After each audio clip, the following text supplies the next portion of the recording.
Welcome to A Reason to Talk with Chris Reason. On today's episode, I'm talking about 4 serial killers this time.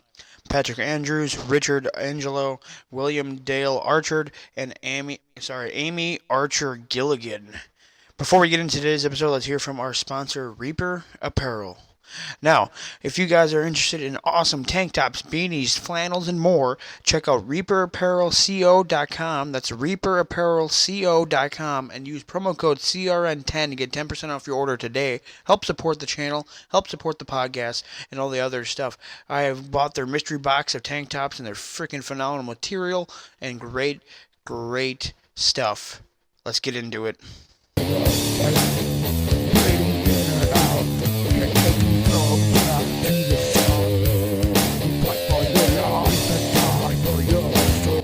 This is A Reason to Talk with Chris Reason. I don't have a lot of information on some of these serial killers, but here we go with it. Patrick Franklin Andrews, born somewhere in 1980, is an American criminal and serial killer who murdered 3 people between 1997 and 2007. October 7th, 2007, Andrews, while serving a life sentence for 2 homicides that occurred in 1997 and 2000, killed fellow inmate Jesse Harris at USP Hazleton in Hazleton, West Virginia.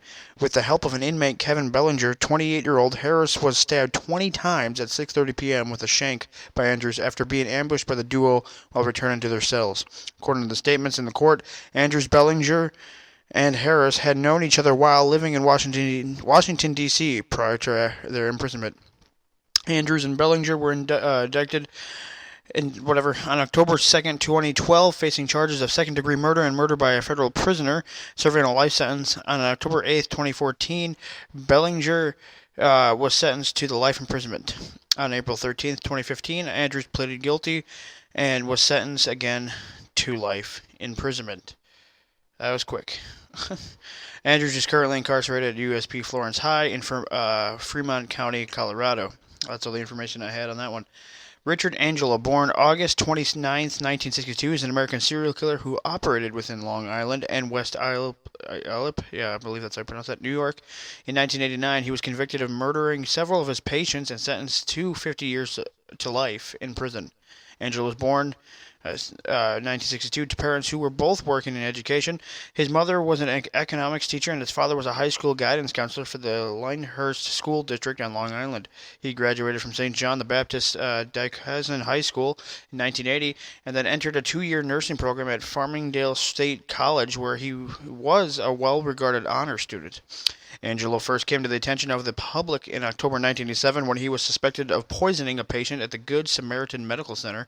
He was accused of injecting Gerolamo Kuchik with, wow, there's a lot of fucking shit, pancuronium, a muscle relaxant, via his IV. The patient felt unwell after the injection and later paged a nurse to help him. Angelo was arrested for assault on a 73-year-old patient because he was the only person to match the description given to the police.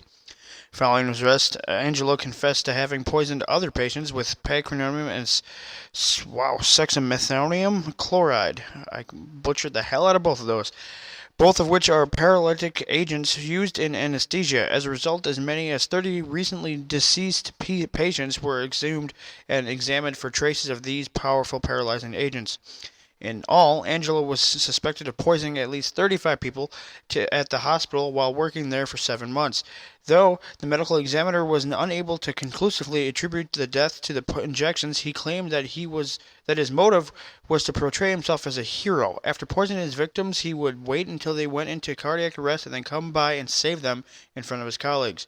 He was held in Suffolk County Jail for more than a year. Awaiting trial, he declined to pay his $50,000 bail, fearing his safety given the high-profile nature of the case. Also, the fact that your bail was only $50,000 was fucking stupid. Anyways, a total of 32 bodies were exhumed in order to collect tissue samples. The precincts of Pavilion was detected the presence of Pavlon was detected in the following 7 victims. John Stanley Fisher, 75, of Amityville, died on September 8, 1987. Milton Poultney, 75, of Lyndhurst, died on September 16, 1987. Joseph Francis O'Neill, 79, of West Islip, died on September 21st, 1987. Frederick Lagoy, 65, of Babylon, died on October 9th, 1987. Joan Hayes, 53, died on October 5th, 1987. Guillermo Kucic, what I couldn't pronounce before, 73, from Yugoslavia and visiting Dix Hills, was injected with a non-fatal dose of Povilin on October 11th, 1987. Anthony Green, 57, of North Babylon, died on October 16th, 1987. During the 8-week trial, 32 witnesses testified, and more than 100 exhibits were entered into evidence. On December 14th, 1989, Angelo was found guilty of 2 counts of second-degree murder. Pulteney, Green, 1 count of the second-degree manslaughter. Fisher, 1 count of criminally negligent homicide. Lagoy, 2 counts of first-degree assault. Kucic, 3 counts of second-degree assault. Fisher, Green, Pulteney, not guilty verdicts were returned for O'Neill and Hayes, despite having Pavlon in their systems. On January 24th, 1990, a Suffolk County judge sentenced him to 61 and third years to life. However, the maximum possible term per state law was 50 years to life. He is serving a life sentence in the Great Meadow Correctional Facility and will become eligible for parole in 2049 when he is 87. The fact you can become eligible to parole at all is fucking laughable. William Dale Archer, born May 5th, 1912, was an American serial killer who killed at least 3 people with insulin injections between 1956 and 1966 in Northern California. He was the first to be convicted of using insulin as a murder weapon in the U.S., and he is suspected in 3 more cases. Archer was always interested in medicine, but had neither the discipline nor the money to pursue his interest.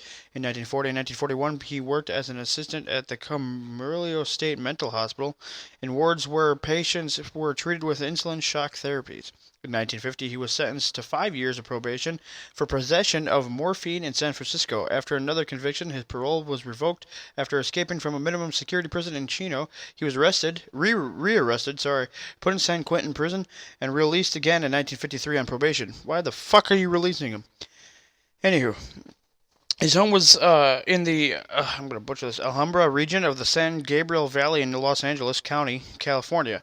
Archer was arrested on July 27, 1967, in Los Angeles for a threefold murder. He was convicted of killing the following: Zella Archer, his fourth wife, July 25, 1956, 2 months after their wedding.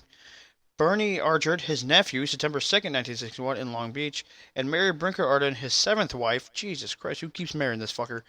November 3rd, 1966. Other suspects to be victims of Archer are William Jones Jr. in October 12th, 1947, in Fontana. Juanita Plum Archer, his fifth wife, March 13th, 1958, in Las Vegas, and Frank Stewart, March 17th, 1960. All exhibited symptoms of hypoglycemia. Archer was sentenced to death on March 6, 1968 for 3 of the murder cases. The medical personnel, law enforcement, and prosecution team were unaware of the availability of an accurate and sensitive assay for blood insulin levels developed years earlier in Rosalind Yallow in collaboration with Solium Burson, working at the Bronx Veterans Administration Hospital. Instead, they presented some unproven laboratory evidence that, in retrospect, should not have been accepted in court. December 1970, the death sentence was upheld by the California Supreme Court. In 1972, the sentence was instead changed to life imprisonment after ruling by the United States Supreme Court. Archer died of pneumonia in 1977 at the age of 65. Amy Duggan, sister Archer-Gilligan, born October 31st, 1873. Ooh, Halloween. Ooh. Was a nursing home proprietor and serial killer from Windsor, Connecticut. She murdered at least 5 people by poisoning them. One of her victims was her second husband, Michael Gilligan. The others were residents of her nursing home. Jesus. It is possible that Archer-Gilligan was involved in more deaths. The authorities counted 48 deaths in her nursing home, the Archer home of the elderly and infirm. The case attracted wide publicity at the time and has been cited as an inspiration for the play Arsenic and Old Lace. Amy E. Duggan was born October 31st, 1873, to James Duggan, Mary Kennedy Milton, Connecticut, the 8th of 10 children. She attended the Milton School and the New Britain a New Britain normal school in 1890. Amy Duggan married James Archer in 1897. A daughter, Mary J. Archer, was born in December 1897. The Archers first became caretakers in 1901, hired to care for John Seymour, an elderly widower. They moved into his home in Newington, Connecticut. Seymour died in 1904. His heirs converted their residence into a boarding house for the elderly, and the Archers remained to provide care for the elderly for a fee. They paid rent to Seymour's family. They ran the boarding house as Sisters Amy's nursing home for the elderly. 1907, Seymour's heirs decided to sell the house. The Archers moved to Windsor, Connecticut, and used their savings to purchase their own residence on Prospect Street in Windsor Center. They soon converted it into a business, Archer Home for the Elderly and Infirm. James Archer died 1910, apparently of natural causes. The official cause of his death was Bright's disease, a generic term for kidney disease.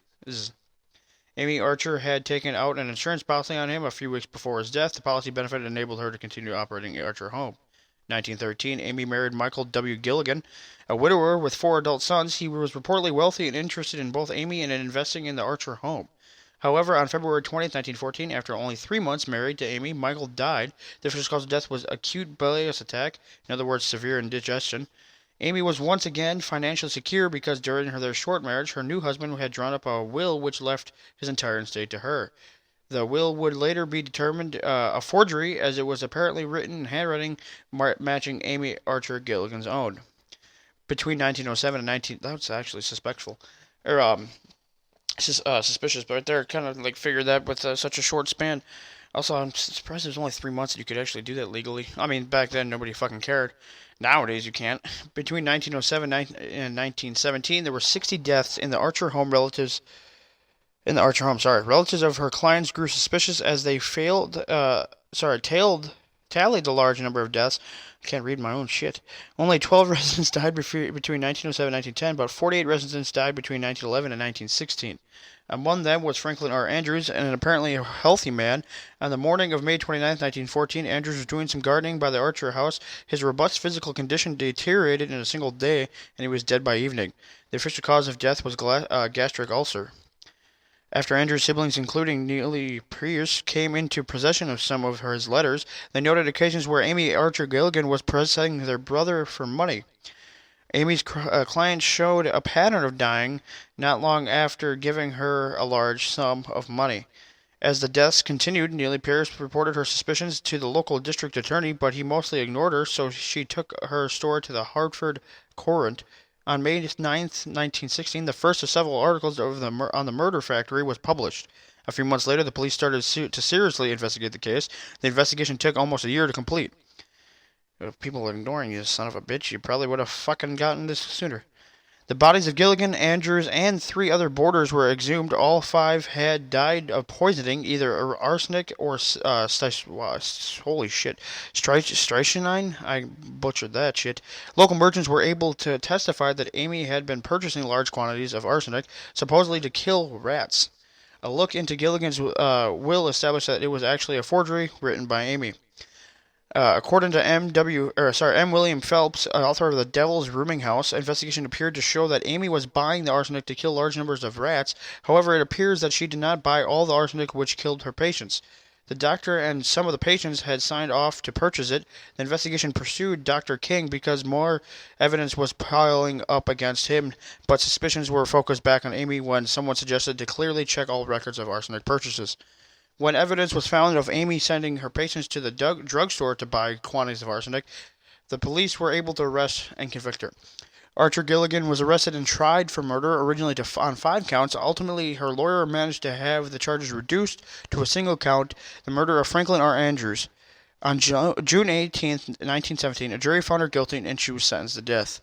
Archer-Gilligan appealed and was granted a new trial in 1919. At this trial, she pleaded insanity. Mary Archer testified that her mother was addicted to morphine. Archer-Gilligan was again found guilty of murder, but this time she was sentenced only to life imprisonment. In 1924, Archer-Gilligan was declared to be temporarily insane and was transferred to the Connecticut Hospital for the Insane in Milton, where she remained until her death in April 23, 1962. That was a lot to take in. For the 4 that I did all at once, just because there's a lot of not much information in all 4 that I could have got. But thank you for joining me on today's episode of Reason to Talk with Chris Reason. Make sure you hit that follow button on all major podcast platforms. Make sure you use the promo code CRN10 at repairapparelco.com to get 10% off your order today. Peace. Bacon grease, guys.